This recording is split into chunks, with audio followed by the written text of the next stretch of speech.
Informação para a audiência, João.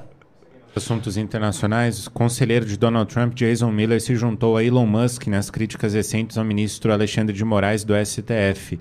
Miller afirmou no último domingo que o magistrado é a maior ameaça à democracia no hemisfério ocidental. As sanções a Moraes estudadas pela Casa Branca, contudo, caminham aos poucos. Isso porque o texto é analisado por 4 departamentos dentro do próprio governo dos Estados Unidos. Essa informação é de Paulo Capelli, do portal Metrópolis. Por se tratar de uma questão diplomática, a Secretaria de Estado, comandada por Marco Rubio, precisa emitir um parecer. Quando o senador Rubio afirmou que o bloqueio da rede social X por Moraes era uma manobra para minar as liberdades básicas no Brasil. Chefiado pelo coronel Mike Waltz, o Conselho de Segurança Nacional também opinará sobre o tema. Waltz é crítico da China e tem restrições a governos que mantêm proximidade com o país, como é o brasileiro. Como a sanção a Moraes envolveria bloqueio financeiro ao ministro, o Departamento do Tesouro dos Estados Unidos tem sido consultado. O Conselho da Casa Branca, responsável por aconselhar juridicamente o presidente dos Estados Unidos, completa a lista dos departamentos envolvidos. Só após cada área emitir seu próprio parecer, seja dando aval, pedindo ajustes ou refutando o texto, o conteúdo deve chegar às mãos de Donald Trump, já com a posição de cada órgão. E aí caberá unicamente ao presidente dos Estados Unidos dar a palavra final sobre o assunto. Recentemente, em busca de mais informações, integrantes da Casa Branca entraram em contato com o deputado licenciado Eduardo Bolsonaro e com o jornalista Paulo Figueiredo para fazer perguntas sobre a atuação do ministro Alexandre de Moraes. Em março, Lindbergh Farias, do PT, chegou a pedir a apreensão do passaporte de Eduardo sob o argumento de que o parlamentar conspirava contra o país. A solicitação foi negada pelo STF. Fala, Bogo. Pinguim. A Casa Branca pedindo informação para o deputado perseguido pela ditadura, mais votado do Brasil, filho do presidente, Eduardo Bolsonaro, e para o Paulo Figueiredo. Essas serão as fontes para a Casa Branca. Pitoli, virá uma... uma bomba, né? Virar uma decisão, vamos dizer assim. E com detalhe, Bogo, a gente sabe no bastidor que a bomba não vai parar por aí. Certo? Não é uma bomba só que tem para explodir. Aí, nesse caso, é entre todas as aspas. E, ó, não é claro. TikTok, não é 40, não é nada disso. Não. Ah, não tem esse negócio, mas vai... É que, gente, pensa comigo. O passaporte do Felipe Martins foi adulterado. Os Estados Unidos já sabe quem é a autoridade. Inclusive, era um brasileiro naturalizado americano e tal. Coincidência ou não estou imputando nada nesse sentido. Uma coincidência. Parece que o delegado, o Shore, da Polícia Federal, estava nos Estados Unidos naquele período. E o que faz um brasileiro naturalizado lá inserir informações falsas no passaporte, que serviu, inclusive, tendo um jornalista, esse que é a Associação Brasileira de Imprensa, deve ser da mesma linha, né, que gosta de censurar o jornalismo, acabou participando ali, soltando uma informação que o Felipe Martins estaria nos Estados Unidos. Então, nós temos um brasileiro naturalizado americano que inseriu informações falsas sobre a viagem do Felipe Martins nos Estados Unidos, que serviu de justificativa, né, fundamentação para a prisão do Felipe Martins, que tinha como único objetivo forçá-lo, coagi-lo por pessoas, como disse o Gilmar Mendes, pervertidas, a fazer uma delação premiada. Mas delação do quê? Não tem, mas não precisa. Nós vimos no Coronel Cid, né, aonde eles iam lá 9 vezes, até ele falar o que as autoridades queriam. Até ameaçar o pai, a esposa, a filha mais velha. O próprio juiz, né, participando da colaboração premiada, que não pode, ou é o delegado ou é o Ministério Público. Mas enfim, é ditadura. Ditadura não tem respeito às regras, não tem respeito às normas. Eles podem lá, os ministros do Supremo, do STJ, no evento da OAB lá em Madrid, eles podem falar o que eles quiserem, porque eles fazem o que eles quiserem por enquanto. Por enquanto. Porque inserir informações falsas, imagina na questão de imigração dos Estados Unidos, que envolve segurança nacional. Do mesmo jeito que essa pessoa, esse brasileiro naturalizado americano, burlou o sistema americano, eles poderiam burlar com terrorista lá. Terrorista de verdade, né? Não isso que o Supremo fala que é terrorista, o homem do algodão doce, o pipoqueiro, não isso aí. Tá? Isso aí é safadeza. Tá? Terrorista. Eles poderiam burlar o sistema, colocando o povo americano numa questão de segurança nacional. Por isso vai dar problema. Virá. Tá? É uma questão de tempo. Não é se vai Não, acontecer. tem um Vai. detalhe, Bogo, a questão da chegada da fala do Jason Miller, que seguraram aqui no Brasil, quando ele era CEO do Getter, da rede do Donald Trump. Quando ele era CEO do Getter, ele não era do governo americano. Seguraram ele aqui. A exemplo do que fizeram com o Sérgio Tavares. Entretanto, foi na saída do Jason Miller. Fizeram um interrogatório sem o auxílio, como você auxiliou Sérgio Tavares. Fizeram um interrogatório em português. E o cidadão não fala português, o Jason Miller. Ou seja, ele foi humilhado, colocado numa situação onde ele não conseguia compreender o que estava acontecendo. E ele hoje é o principal homem, ou um dos principais aliados de Trump, próximos, conselheiro, é amigo do Trump. Imagina esse cara, sabendo o que aconteceu aqui, sabendo o que ele viveu aqui, sabendo do bloqueio do X, das contas da Starlink, não é da conta do X, é da Starlink. Agora tem uma outra coisa, né, que a gente vai no limite do que a gente pode falar. Você acha que só isso eles fizeram? O Alexandre de Moraes, ele só promoveu isso? Ele só, né, participa disso? Não. São várias frentes na tentativa de complicar a vida de quem estava ao lado do presidente Bolsonaro no Brasil, ao lado de Trump nos Estados Unidos. Por que segurar Jason Miller? De qual era a relação do Jason Miller com Bolsonaro? Zero. Zero. Qual era a relação de Elon Musk com Bolsonaro? Zero. Havia uma relação da plataforma com o período eleitoral no Brasil, de fundamental importância a rede social X no comunicado de políticos. Mas, de fato, a relação direta não existia. Então, Bogão, vamos lembrar, não tem só isso.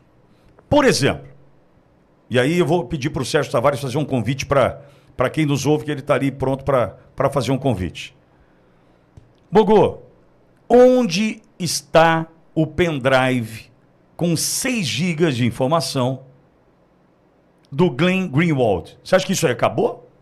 Você acha que isso aí sumiu? Veja, covardia da Folha de São Paulo e covardia do jornalista, né? E covardia, cada um sabe onde aperta o sapato, tá?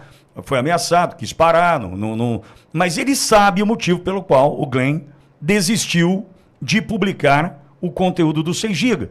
Mas alguém passou para ele, certo?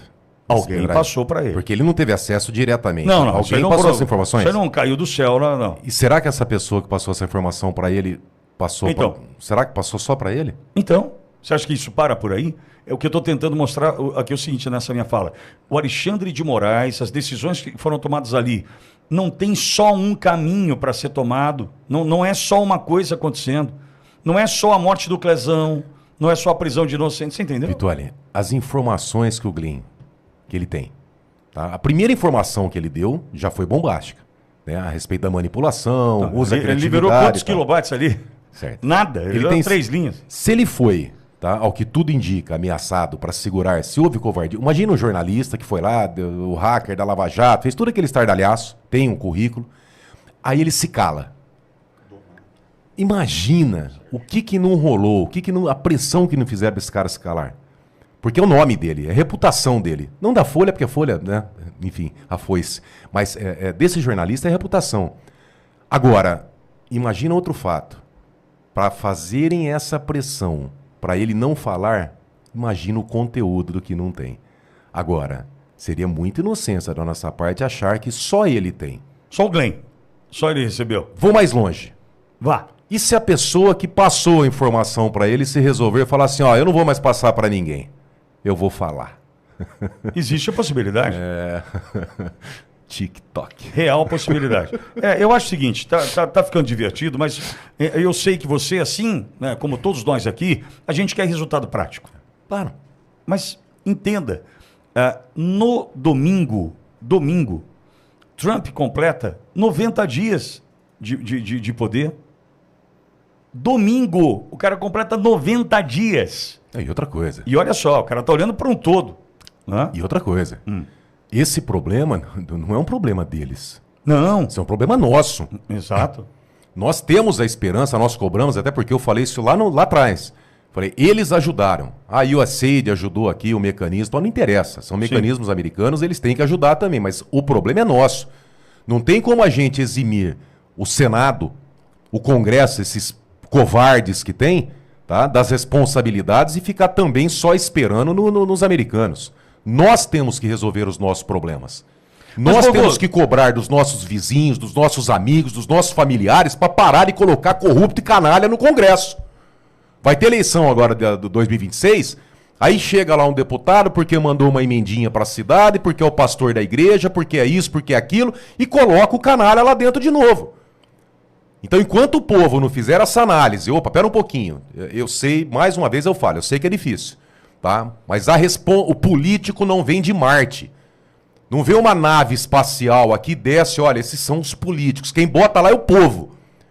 E cada cidadão, cada eleitor é responsável por cada político que está no Congresso. Político está indo bem? Parabéns para o eleitor que colocou lá. Político está indo mal? A gente não tem bola de cristal, né?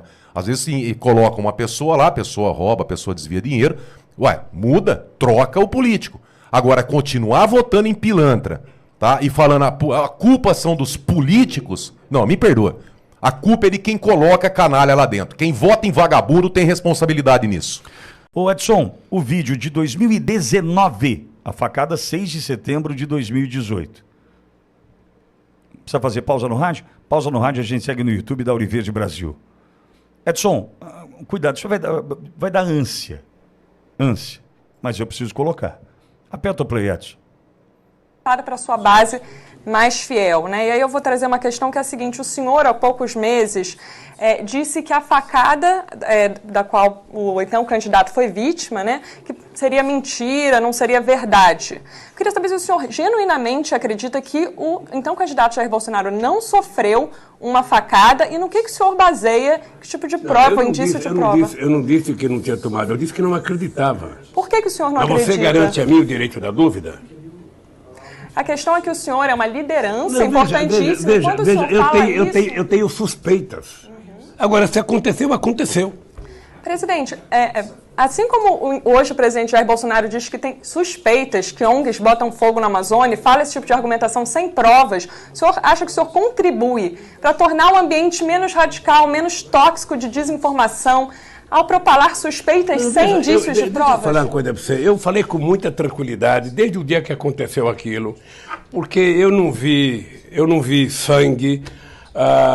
O Bolsonaro deu uma entrevista assim que chegou no hospital, ele foi internado, já tinha um senador fazendo uma entrevista com ele. Isso foi depois. E eu te confesso que eu fiquei com muitas dúvidas. Mas se você tem certeza, eu sou até capaz de ter a sua palavra como veracidade. Presidente, não é questão da minha palavra, né? A gente teve um atendimento na Santa Casa de Juiz de Fora, uma internação no Albert Einstein, por exemplo. O senhor acha, se a sua suspeita se baseia, por exemplo, na possibilidade de que os médicos estão num conluio para fazer uma encenação fake? Você acredita que houve uma facada? Acredito. Então acredite você. Uhum. Morreu o assunto. Não morreu o assunto pelo seguinte. Olha isso, Boa. Olha isso.